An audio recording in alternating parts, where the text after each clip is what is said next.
জুলুমের যুগে চলে এসেছি। পত্র পত্রিকায় রিপোর্ট হয়েছে সর্বোচ্চ 3 থেকে 4 দিন আগের কথা হবে, নোয়াখালী এক মসজিদের সভাপতি মসজিদের অ্যাকাউন্ট থেকে 3 কোটি টাকা মেরে দিয়েছে। কেন? সে নির্বাচনে দাঁড়াবে, মনোনয়ন বৈধতা পাওয়ার ক্ষেত্রে ঝামেলা হয়েছে, তার ঋণ খেলাপের অভিযোগ আছে। এখন 3 কোটি টাকা তো বড় ফিগার, বড় অ্যামাউন্ট, এত টাকা পাবে কোথায়? কিন্তু সভাপতির হাতেই যেহেতু ক্ষমতা, আরে মসজিদে যে নামাজ পড়ায় তাকে তো নামে ইমাম বলে, ইমাম মানে নেতা, কিন্তু কয় জায়গায় হুজুরের নেতৃত্ব চলে? বাস্তবে তো সভাপতি আর সেক্রেটারিদের দখলেই কুল কায়নাতের নেতৃত্ব থাকে। ইমাম কি বলবে, ইমাম কি করবে, সব জাহেলদের থেকে নাকি ঠিক করে নিতে হবে। এমনকি কার জন্য দোয়া করবে, এমনকি আরবিতেও খুতবার মধ্যে কি বলবে না বলবে, অনেক সময় এগুলো নিয়ে পর্যন্ত ইমামদেরকে পেরেশান করা হয়ে থাকে। তো মসজিদে 3 কোটি টাকা নিয়ে তার ঋণ পরিশোধ করে আগামী নির্বাচনের মনোনয়নকে বৈধতা দেওয়ার রাস্তা করেছে। অথচ মসজিদের দান বাক্স থেকে কেউ 100 টাকা খালি চুরি করুক, মসজিদের সামনে থেকে একটা জুতা খালি কেউ চুরি করুক, পাবলিক করে আস্তে রাখবে না, মারতে মারতে হাত পা হয়তো ভেঙে দিবে। কিন্তু একটা মসজিদে 3 কোটি টাকা হতে কত সাধনা লাগে বোঝে? আরে কয় টাকা ওঠে একটা মসজিদে, কয় টাকা? যারা মসজিদে যায় না ওরা বলতে পারবে না, যারা যায় এদের তো অজানা না। ঢাকা শহরের মসজিদেই অনেক বড় বড় মসজিদে 30, 32, 50, 40, এটা হলো সর্বোচ্চ এক সপ্তাহের কালেকশন, জুম্মার কালেকশন। আর ঢাকা শহরের বাইরে, এটা তো নোয়াখালীর ঘটনা, কতই হবে? 10,000, 15,000, 20,000ই ধরলাম। আচ্ছা বাদ দেন, 1 লাখই ধরলাম। এক সপ্তাহে ইনকাম যদি 1 লাখ হয়, তবুও 3 কোটি টাকা জমতে কত সময় লাগে? সেই পুরো টাকা চলে যায় একজনের পকেটে, তবুও তাদের নাম ঠাঁই পায় না সেই বিশেষ লিস্টে।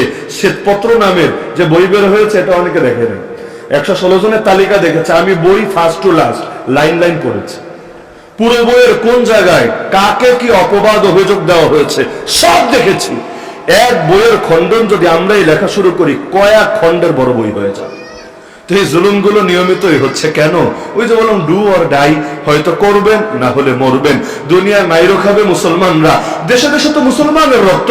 আসামে তাকান মুসলমান মাজলুম, কাশ্মীরে তাকান মুসলমান মাজলুম, আরাকানে তাকান মুসলমান মাজলুম, ওয়াজিরিস্তান সোয়াতে তাকান মুসলমান মাজলুম, আরে মালি সোমালিয়ায় তাকান মুসলমান মাজলুম, ইয়ামানে তাকান মুসলমান মাজলুম, জাজাইরে তাকান মুসলমান মাজলুম, উইঘুরে তাকান মুসলমান মাজলুম।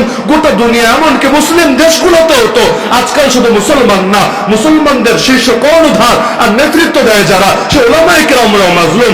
বাংলাদেশ তো বাংলাদেশ, সৌদি আরবের জেলেই কয়েকশো আলেম যুগের পর যুগ, বছরের পর বছর, এমনকি কাবা শরীফের এক ইমামও কয়েক বছর যাবৎ কারাগারে পড়ে আছে শুধু জবান দিয়ে হক কথা বলার কারণে। তো সারা দুনিয়ায় মাজলুম হবে মুসলমানরা, আর দিন শেষে জঙ্গি, টেরোরিস্ট, উগ্রবাদী, সাম্প্রদায়িক উস্কানিদাতা এই গালিও খাবে মুসলমানরা। আল্লাহর কসম, এর চাইতে বড় জুলুম কিছু হতে পারে না।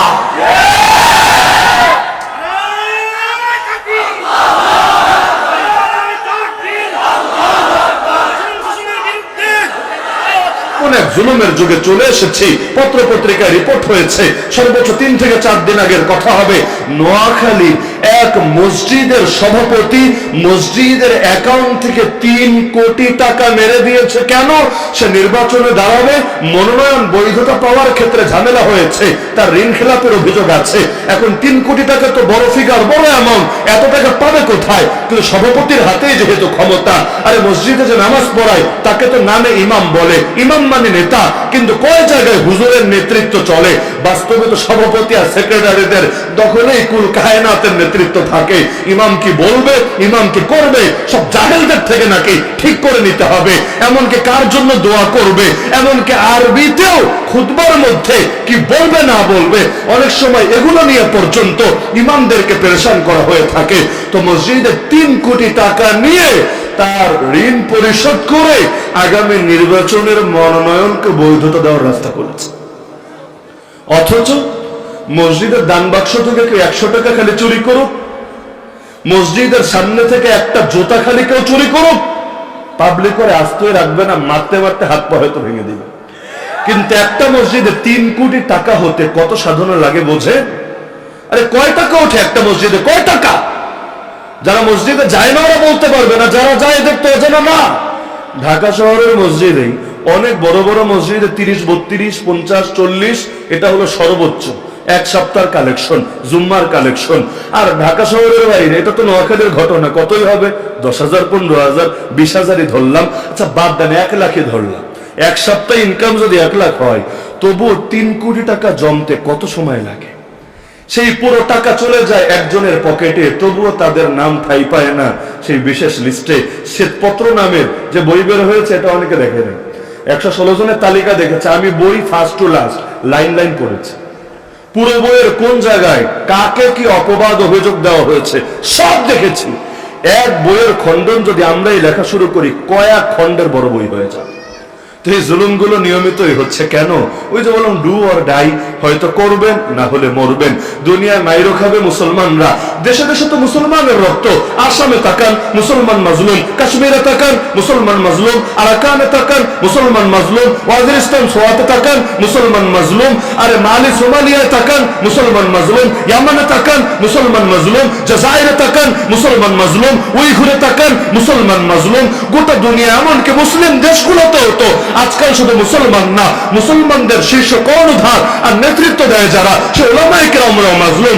বাংলাদেশ তো বাংলাদেশ, সৌদি আরবের জেলেই কয়েকশো আলেম যুগের পর যুগ, বছরের পর বছর, এমনকি কাবা শরীফের এক ইমামও কয়েক বছর যাবত কারাগারে পড়ে আছে শুধু জবান দিয়ে হক কথা বলার কারণে। তো সারা দুনিয়ায় মাজলুম হবে মুসলমানরা, আর দিন শেষে জঙ্গি, টেরোরিস্ট, উগ্রবাদী, সাম্প্রদায়িক উস্কানিদাতা এই গালিও খাবে মুসলমানরা।